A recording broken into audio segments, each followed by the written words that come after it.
Bonjour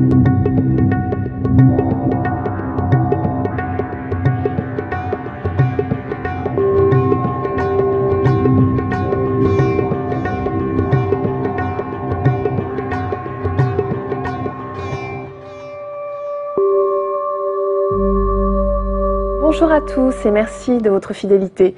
C'est avec beaucoup de joie que nous vous retrouvons pour la suite de notre émission consacrée au 3e et au 4e vœu du Bodhisattva dans le Zen, ces êtres qui se vouent à l'obtention de l'éveil dans le seul but de soulager les autres êtres de leurs souffrances. Nous allons nous attarder aujourd'hui sur le 4e et dernier vœu. Aussi parfaite que soit la voie du Bouddha, je fais le vœu de la réaliser. Alors, quelle est cette voie du Bouddha? Comment la réaliser? Quels peuvent être les principaux obstacles à ce cheminement? Nous retrouvons tout de suite notre invité Roland Reich pour en parler. Roland Reich, bonjour. Bonjour. Alors, je rappelle que vous êtes un ancien disciple du maître zen Tenzin Deshimaru, que vous êtes vous-même moine zen et que vous dispensez des enseignements au dojo zen de Nice et au temple zen de la Gendronnière depuis à peu près une trentaine d'années. Merci d'être avec nous aujourd'hui. Alors, Roland Reich, pourquoi dit-on aussi parfaite que soit la voie de Bouddha, je fais le vœu de la réaliser? Quelle est cette voie de Bouddha dont on parle? La voie de Bouddha, c'est la voie qui permet aux êtres de se libérer de la souffrance et de s'éveiller à la véritable nature de leur existence. Alors, on dit qu'il n'y a rien de supérieur à cette voie. Pourquoi? Qu'est-ce qu'on entend par là? Oui, alors, ce n'est pas une affirmation de supériorité par rapport aux autres religions. Ça veut dire simplement qu'il n'y a rien de plus élevé au sens où d'autres voies peuvent apporter le bonheur, la joie, peuvent apporter toutes sortes de mérites spirituels, mais la voie du Bouddha, elle, a le pouvoir de nous libérer définitivement des causes de la souffrance. C'est dans cela qu'elle est considérée comme la plus élevée. Voilà. Alors, comment faire, Roland Reich? Comment partir de notre réalité d'être humain vers un être éveillé comme l'est le Bouddha? Je crois qu'il faut faire le même chemin que lui, c'est-à-dire revenir à la source de ce qui a été son éveil, donc sur laquelle j'insiste toujours, c'est-à-dire de revenir à la pratique de la méditation. Donc ça veut dire aussi apprendre à se connaître soi-même, apprendre à se connaître soi-même pas seulement au niveau de son caractère, mais au niveau de ce qui est vraiment l'essence de notre existence, donc profondément. Ce qui veut dire apprendre à lâcher prise avec nos attachements, les idées toutes faites que l'on se fait de soi-même, apprendre à se voir plus en relation avec les autres, en interdépendance avec tous les êtres. Donc c'est une pratique de méditation fondamentalement, mais qui implique aussi une éthique, une manière de se comporter avec les autres, et puis une sagesse. Donc, et la sagesse fondamentalement, c'est d'être en harmonie avec ce que nous sommes au fond, c'est-à-dire mener une vie éveillée, une vie authentique, une vie dans laquelle nos actes, nos paroles ne trahissent pas ce qu'il en est de la véritable nature de notre existence, à laquelle on s'est éveillé en pratiquant la méditation. Alors finalement, c'est suivre l'octuple noble sentier, c'est cela? Oui, on peut dire que c'est ça. On verra que les enseignements du Bouddha et les voies du Bouddha sont nombreuses, mais en fin de compte, elles se ramènent toutes, et ça qui fait la caractéristique essentielle de la voie du Bouddha, c'est que c'est une sorte de trépied fondé sur le fait qu'il y a d'abord une pratique de méditation. Alors dans l'octuple sentier, c'est la pratique de l'effort, de l'attention et de la concentration. C'est tout ce qui est de l'ordre de la culture mentale en quelque sorte.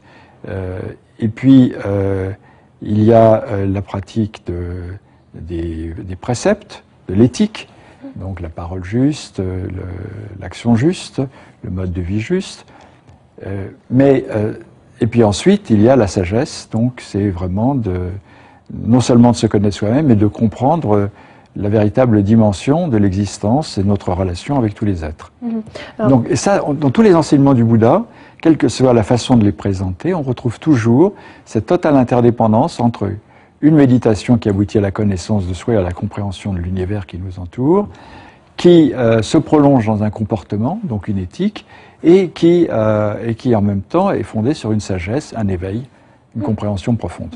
Alors, ce n'est pas toujours facile à mettre en œuvre dans notre quotidien, Roland Reich. Comment faire concrètement pour appliquer cette sagesse, cette concentration, cette éthique? Est-ce que vous avez des exemples à nous donner? Oui. Alors, vous dites que ce n'est pas facile à mettre en œuvre, mais moi je vous dirais que ne pas suivre cette voie rend la vie beaucoup plus difficile. Parce qu'en fait, c'est une voie de libération. Et même si c'est difficile, dès le premier instant où on s'engage dans la voie, on est déjà dans cette voie. Il ne faut pas croire que la voie est est un long chemin pour aboutir à un éveil, finalement.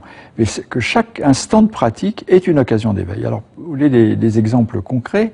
C'est un aspect fondamental de la voie, c'est d'être présent, d'être attentif, d'être un avec ce qui se passe. Eh bien, ça veut dire que dans la vie quotidienne, que l'on soit en train de conduire sa voiture, que l'on soit en train d'avoir une conversation avec quelqu'un, que l'on soit chez un commerçant en train d'acheter quelque chose, il faut être totalement présent.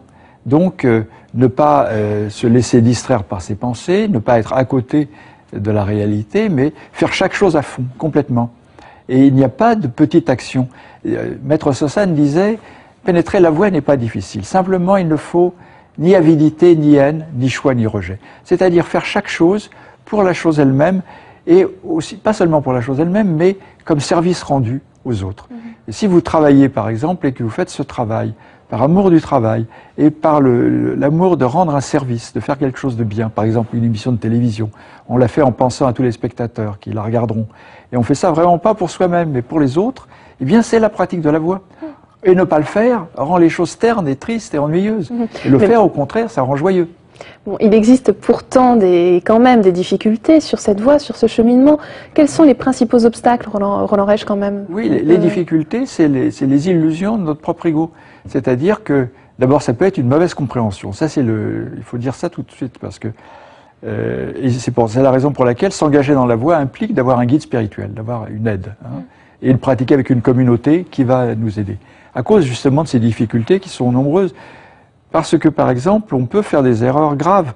On peut penser, par exemple, que la vacuité signifie que tout est néant, tomber dans une espèce de nihilisme moral et philosophique, et donc aboutir à une espèce d'aquabon, et donc être complètement démotivé, dépressif, et en tous les cas, ne plus avoir même de fondement pour son comportement. Donc, à la limite, être motivé à faire n'importe quoi, puisque tout est vacuité. Et donc, ce qui est une très mauvaise compréhension de la vacuité. Tout est vacuité veut dire que tout est interdépendant, rien n'a de substance propre. C'est la caractéristique fondamentale de l'existence, la vacuité.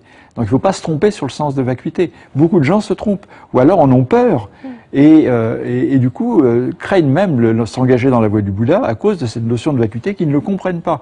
Vacuité égale, on peut dire, solidarité, égale amour. C'est être avec la vacuité. Donc ça n'a rien de redoutable, mais il faut le comprendre. Oui. Il y a d'autres choses, c'est croire avoir compris, par exemple. Croire avoir compris et donc être bloqué dans sa progression. Or, il faut constamment aller au-delà, par-delà de ce que l'on croit avoir compris, ne pas limiter la voie. La voie est infinie. La voie est infinie. Avec nos catégories mentales, on essaye de la comprendre, on essaye de faire une émission de télévision sur la voie, puis de l'expliquer aux gens. Mais en fait, quand on est engagé dans cette voie, on la découvre de plus en plus profonde. Degan prenait un exemple merveilleux. Il disait, c'est comme d'aller en bateau au milieu de la mer, et d'un seul coup, vous êtes loin du rivage et ne voyez plus qu'un vaste cercle d'eau. Et vous pouvez dire, la mer, l'océan, n'est qu'un vaste cercle d'eau. En réalité, l'océan est bien plus que ça. Il est une richesse infinie de vie en dessous, à la surface et au-delà de l'horizon. Alors, on peut avoir une tendance à réduire la voie par notre intellect, par notre mental, parce que on est en fin de compte poussé par l'ego qui veut saisir quelque chose, qui veut s'emparer de quelque chose, qui veut maîtriser les choses. Alors que la véritable voie du Bouddha, c'est le lâcher prise.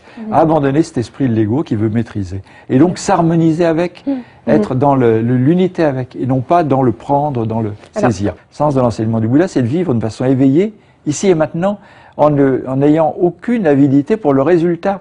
Parce que le résultat, il est là, tout de suite. Il est dans la pratique et réalisation. La voie, c'est à la fois la pratique et sa réalisation. Pratique et éveil, ce n'est pas séparé. Alors justement, Roland Reich, lorsque l'on parle de l'activité des bodhisattvas, on retrouve cette expression « être dans ce monde, mais pas de ce monde ». C'est ce que vous venez de dire en fait.